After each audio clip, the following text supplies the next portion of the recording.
വാക്കുകൾ പിഴച്ചാലും ആ മനുഷ്യന്റെ വാചകങ്ങളിൽ സാമൂഹ്യ വിരുദ്ധമോ മനുഷ്യദ്രോഹമോ തികഞ്ഞ ഒരാശയവും ആർക്കും കാണാനാവില്ല.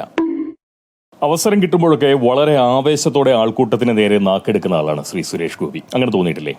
പോങ്ങനെ അങ്ങനെ ഒരു വിചാരമുണ്ട്. ആവശ്യത്തിലധികം ആത്മാർത്ഥത സംസാര കർമ്മത്തിനായി അദ്ദേഹം നിർലോഭം ചിലവഴിക്കുകയും ചെയ്യും. തന്നെ വിമർശിക്കാൻ തക്കം പാർത്തിരിക്കുന്ന ഒരുപാട് മനുഷ്യർ ഈ സമൂഹത്തിലുണ്ട് എന്നുള്ള കാര്യം തീർച്ചയായിട്ടും സുരേഷ് ഗോപിക്ക് വളരെ നന്നായിട്ട് അറിയാം. സുരേഷ് ഗോപി വിരുദ്ധരെ നിരാശയിലാക്കാൻ അദ്ദേഹം ശ്രമിച്ചിട്ടില്ല. തന്നെ വിമർശിക്കുന്നവർക്ക് നൽകാനായി എന്തെങ്കിലും ഒരു വാക്ക് എപ്പോഴും അദ്ദേഹം സ്വന്തം നാക്കിൽ കരുതി വെച്ചിരിക്കും. വിമർശിക്കാനായി തക്കം പാർത്തിരിക്കുന്ന സുരേഷ് ഗോപി വിരുദ്ധർക്ക് അദ്ദേഹം സമ്മാനിച്ച ഏറ്റവും പുതിയ വാക്കാണ് ഉന്നത കുലജാതൻ എന്നത്. ഉന്നത കുലജാതൻ. അപ്പോൾ അങ്ങനെ ഇന്ന് സംസാരിക്കുന്നത് സുരേഷ് ഗോപിയുടെ ആ ഉന്നത കുലയെ പറ്റിയാണ്. പക്ഷെ അതിനു മുന്നേ മറ്റൊന്ന് ബാക്കിയുണ്ട്. അതെ, അത് തന്നെ. അപ്പോൾ പതിവ് പോലെ ജാതി മത വർഗ വർണ്ണ പ്രായ രാഷ്ട്രീയ ലിംഗഭേദമന്യേ എല്ലാ സഹപോങ്ങർക്കും നല്ല ഒന്നാന്തര നമസ്കാരം. ഞാൻ ഹരീഷ്, പ്രബുദ്ധ കേരളത്തിലെ പ്രഥമ പോങ്ങൻ അഥവാ മുത്തുപോങ്ങൻ. എല്ലാ സഹജീവികൾക്കും പുതിയ വീഡിയോയിലേക്ക് സ്വാഗതം.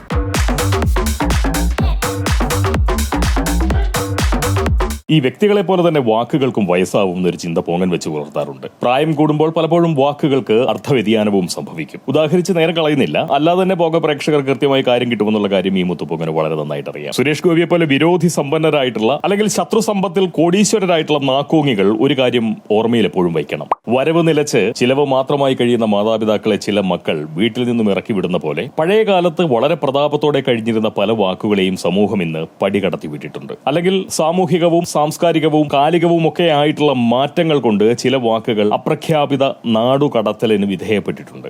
അത്തരം വാക്കുകളുടെ പ്രയോഗം പലപ്പോഴും സുരേഷ് ഗോപിയിൽ നിന്നും വളരെ അധികം സംഭവിക്കുന്നതായി പോങ്ങൻ ശ്രദ്ധിച്ചിട്ടുണ്ട്.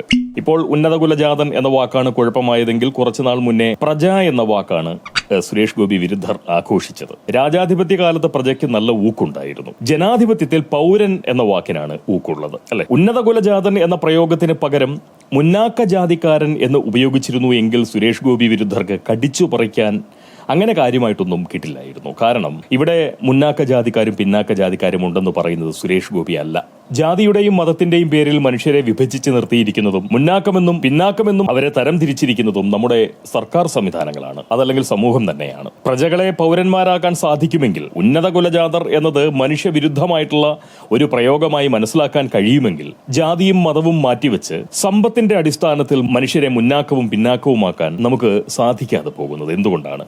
ജാതിയും മതവും തിരഞ്ഞ് മനുഷ്യനെ വിഭജിക്കുകയും ജാതിയും മതവും നോക്കി മനുഷ്യർക്ക് ആനുകൂല്യങ്ങൾ നൽകുകയും അല്ലെങ്കിൽ നിഷേധിക്കുകയും ചെയ്യുന്ന ഒരു നാട്ടിൽ അത്തരം വേർതിരിവുകളെ അവകാശമായി അംഗീകരിക്കാനും യോഗ്യതയായും അയോഗ്യതയായും ഒക്കെ മനസ്സിലാക്കാനും അതിനെ ഒരു പരിഷ്കൃത നിയമമായി കണ്ട് അനുസരിക്കാനും മടിയില്ലാത്ത മലയാള സമൂഹത്തിന് സുരേഷ് ഗോപിയുടെ വാക്കുകളെ വിമർശിക്കാൻ ഒട്ടും തന്നെ അവകാശമില്ല എന്നുള്ളതാണ് പോങ്ങന്റെ ഒരു കാഴ്ച.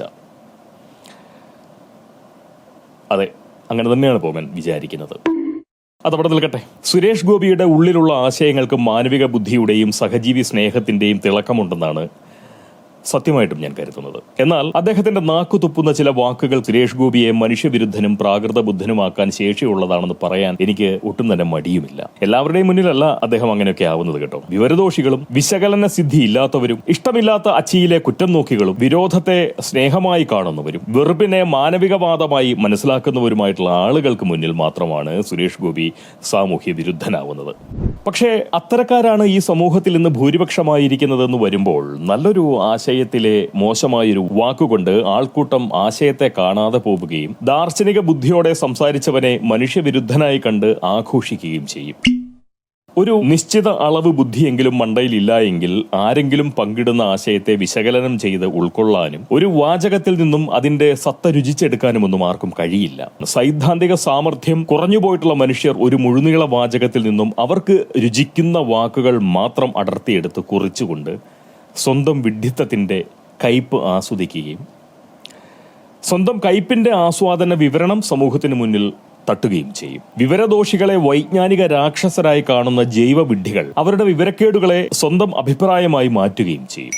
അതുകൊണ്ട് വാക്കുകളിൽ തട്ടി വീഴാത്ത വിധത്തിൽ സുരേഷ് ഗോപി നാക്കു തെളിക്കണമെന്ന അഭ്യർത്ഥനയാണ് തീർച്ചയായിട്ടും ഈ പോങ്ങന് പങ്കുവയ്ക്കാനുള്ളത്. നാണം മറയ്ക്കുമെന്ന് കണ്ട് കോണകം ഉടുത്തുകൊണ്ട് ഇന്ന് പുറത്തിറങ്ങാൻ ആർക്കെങ്കിലും പറ്റുമോ? പറ്റും. പക്ഷേ അങ്ങനെ ആരും ചെയ്യാറില്ല. പട്ടുകൊണ്ടുള്ളതാണെങ്കിൽ പോലും കേരളീയർക്ക് ഇന്ന് നഗ്നതയേക്കാൾ വലിയ നാണക്കേടാണ് കോണകം, അല്ലെ? കോണകം പോലെ ഒളിച്ചു വെക്കേണ്ടവയാണ് പ്രജ, ഉന്നത കുലജാതർ മുതലായിട്ടുള്ള പദങ്ങളൊക്കെ.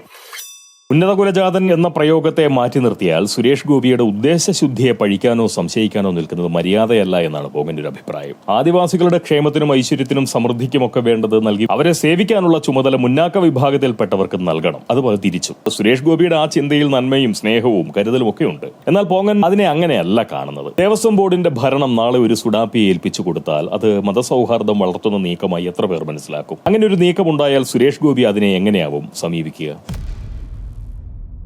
മനുഷ്യരുടെ പിന്നാക്ക മുന്നാക്ക അവസ്ഥ പോലല്ല മതസ്ഥരുടെ ദൈവികവും വിശ്വാസപരവുമായിട്ടുള്ള കാര്യങ്ങളെന്ന് പോകാൻ അറിയാം. സത്യത്തിൽ ഏത് സ്ഥാനത്തേക്കും വരേണ്ടത് അർഹരായിട്ടുള്ള ആളുകളാണ്, അർഹരായവർ.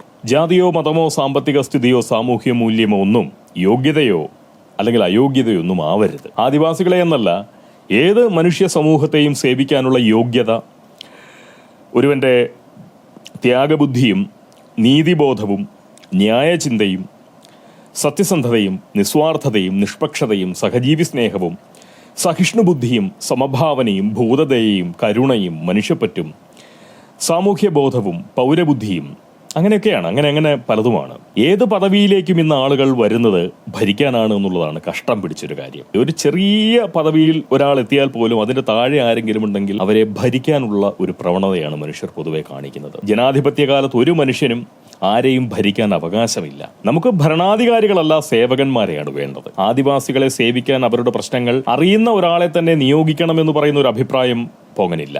അവരുടെ പ്രശ്നങ്ങൾ വളരെ നന്നായി അറിയാവുന്ന അതിയോഗ്യനായിട്ടുള്ള ഒരാളെ അവരിൽ നിന്ന് തന്നെ കണ്ടെത്തി ആദിവാസി ക്ഷേമത്തിനുള്ള ചുമതല അദ്ദേഹത്തെ ഏൽപ്പിച്ചു എന്ന് തന്നെ ഇങ്ങോട്ട് കരുതുക. പക്ഷേ അതിയോഗ്യനും അതിമിടുക്കനുമായിട്ടുള്ള ആ വേന്ദ്രൻ സ്വന്തം പ്രശ്നങ്ങൾക്കും സ്വന്തക്കാരുടെ പ്രശ്നങ്ങൾക്കും മാത്രം പരിഹാരം കാണാൻ ശ്രമിക്കുന്ന ഒരുവനാണ് എങ്കിൽ എന്ത് കാര്യമിരിക്കുന്നേ?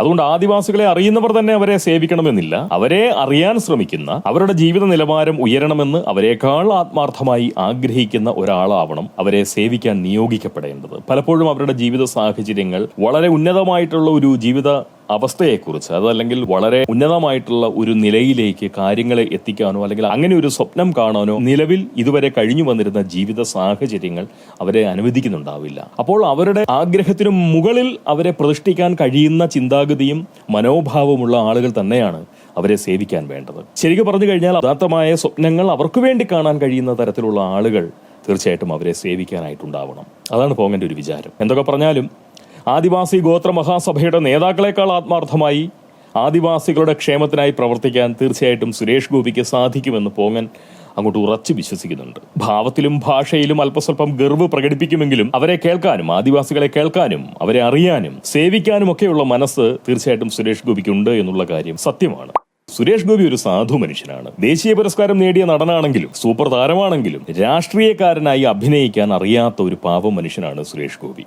വാക്കുകൾ പിഴച്ചാലും ആ മനുഷ്യന്റെ വാചകങ്ങളിൽ സാമൂഹ്യ വിരുദ്ധമോ മനുഷ്യദ്രോഹമോ തികഞ്ഞ ഒരാശയവും ആർക്കും കാണാനാവില്ല. കണ്ടതായി നടിക്കാം എന്ന് മാത്രം. അദ്ദേഹത്തെ വിമർശിക്കാൻ മത്സരിക്കുന്ന മനുഷ്യർ പേറുന്ന ദുഷ്ടിന്റെ ഒരംശമെങ്കിലും സുരേഷ് ഗോപിയുടെ മനസ്സിലോ ചിന്തകളിലോ ഉണ്ട് എന്ന് പോങ്ങൻ വിചാരിക്കുന്നില്ല.